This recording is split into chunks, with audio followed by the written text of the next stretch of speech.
मलिक बहाना, एनसीपी से हाथ छुड़ाना।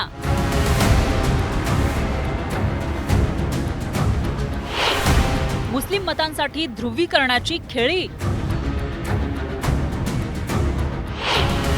भाजपला मलिकांची ॲलर्जी की रणनीती?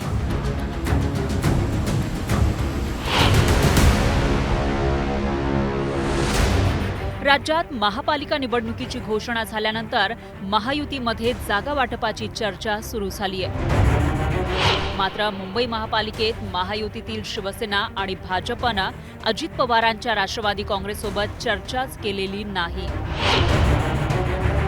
या चर्चेत अडथळा आहे तो नवाब मलिकांच्या मुद्द्यावरून। नवाब मलिकांविरोधात कथित मनी लॉन्ड्रिंग प्रकरणात आरोप निश्चित झालेत। अंडरवर्ल्ड डॉन दाऊद इब्राहिमच्या मालमत्तांशी संबंधित कथित मनी लॉन्ड्रिंग प्रकरणात नवाब मलिकांनी तुरुंगवारी केली आहे। अजित पवारांनी मुंबई पालिका निवडणुकीची जबाबदारी नवाब मलिकांच्या खांद्यावर टाकली आहे, पण भाजपला त्यांची राजकीय ॲलर्जी झाली आहे। मलिकांकडे राष्ट्रवादी काँग्रेसचं नेतृत्व असेल तर चर्चा करणार नाही, अशी ठाम भूमिका भाजप आणि शिवसेनेनं घेतली आहे। तर दुसरीकडे नवाब मलिकांच्या नेतृत्वाखाली लढण्यावर राष्ट्रवादी काँग्रेस ठाम आहे। अजित पवारांनी मुख्यमंत्री फडणवीसांच्या घेतलेल्या भेटीनंतरही यावर तोडगा निघालेला नाही। खरं तर नवाब मलिक यांच्याबद्दल आमची अतिशय स्पष्ट भूमिका आहे। जोपर्यंत नवाब मलिक मुंबईमध्ये राष्ट्रवादी काँग्रेसचं नेतृत्व करतायत तोपर्यंत आम्ही नवाब मलिकांसोबत जाणार नाही, हे आम्ही याआधी देखील स्पष्ट केलंय। त्यामुळं मुंबईमध्ये कुठेही राष्ट्रवादी काँग्रेस यांच्यासोबत युती करण्याचा, आघाडी करण्याचा प्रश्नच नाही। चर्चा होऊ द्या ना बाबा, 2 दिवसांमध्ये आम्ही चर्चा करून नवाब मलिक बघा राष्ट्रवादी काँग्रेस पक्षाचे ज्येष्ठ नेते आहे, पहिल्यापासून आहे। त्यांची सुकन्या सना मलिक आज राष्ट्रवादी काँग्रेस पक्षाची आमदार आहे, हे खरं आहे। आणि आम्ही राष्ट्रवादी काँग्रेस पक्षाच्या वतीनं कोणाची चर्चा कशी करायची ते आम्ही ठरवू। असा काही नवाब मलिकच चर्चा करतील असा कुठेही विषय नाही आहे। आम्ही लोक पण सक्षम आहोत, आम्ही करू। मात्र याच वेळी नवाब मलिकांच्या बहाण्यानं अजित पवारांच्या राष्ट्रवादीला बाजूला ठेवून मुस्लिम मतांच्या ध्रुवीकरणाचा प्रयत्न तर महायुतीचा नाही ना, अशी चर्चा सुरू झाली आहे।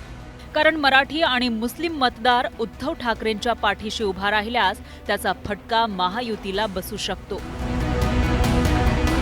मुंबईत 18 प्रभागांमध्ये 50% जास्त तर 7 प्रभागांमध्ये 35% जास्त मुस्लिम मतदार आहेत। भेंडी बाजार, नागपाडा, माहीम, कुर्ला, गोवंडी, मानखुर्द, अंधेरी पश्चिम या वॉर्डात मुस्लिम मतदारांची संख्या जास्त आहे। लोकसभा आणि विधानसभा निवडणुकीत मुस्लिम मतदारांनी मविया आणि प्रामुख्यानं उद्धव ठाकरेंच्या पक्षाला हात दिला होता। लोकसभेत ठाकरेंच्या पक्षाचे मुंबईत 3 खासदार निवडून आले। तसंच 19 पैकी मुंबईत 9 आमदार ठाकरेंच्या पक्षाचे विजयी झाले होते। मुस्लिम मतं या महापालिका निवडणुकीमध्ये महत्त्वाची भूमिका निभावणार आहेत।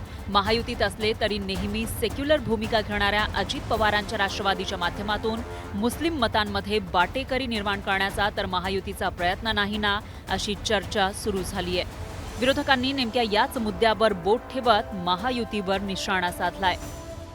हे ढोंग आहे, जसा त्यांचा पक्ष डुप्लिकेट आहे मेंढ्यांचा, तसं हा विचारसुद्धा डुप्लिकेट आहे। नवाब मलिक यांच्याबरोबर जेवणावळी होत आहे, त्यांच्या बैठका होत आहेत, अंतर्गत सर्व काही चाललं आहे। नवाब मलिक यांची एक कन्या सरकारला पाठिंबा देते आहे ना, सत्ताधारी पक्षात आहे।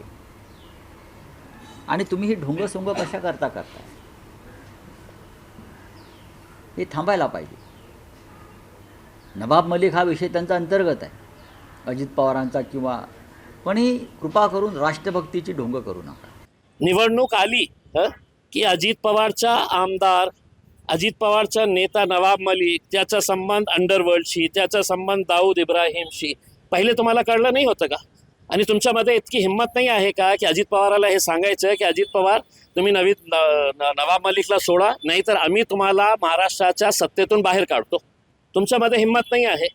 फक्त तुम्हाला मुस्लिम मतं पाहिजे। आणि मुस्लिम समाज कसा आहे, खूप भोला समाज आहे। मुस्लिम समाज को बेवकूफ़ बनाओ। आणि मुस्लिम समाज काय आहे की अरे अजित दादा देखो कितना अपने लिए कर रहे हैं, नवाब मलिक को उन्होंने नेता बनाया है करके. हे सगळं षडयंत्र जे आहे ना ते मुस्लिम मतांवर लक्ष ठेवून मुस्लिम मतं कशा घेता येईल. मुंबई महापालिका काबीज करण्यासाठी महायुतीनं रणनीती आखण्यास सुरुवात केली आहे. हिंदुत्वाच्या मुद्द्यावरून भाजपनं आक्रमक भूमिका घेतली आहे, तर दुसरीकडे मुस्लिम मतंही मवियाकडे, त्यातल्या त्यात प्रामुख्यानं ठाकरेंच्या पक्षाकडे वळू नये यासाठी भाजप रणनीती आखत असल्याचं दिसतंय. नरेश बोबाटेसह ब्युरो रिपोर्ट, न्यूज 18 लोकमत.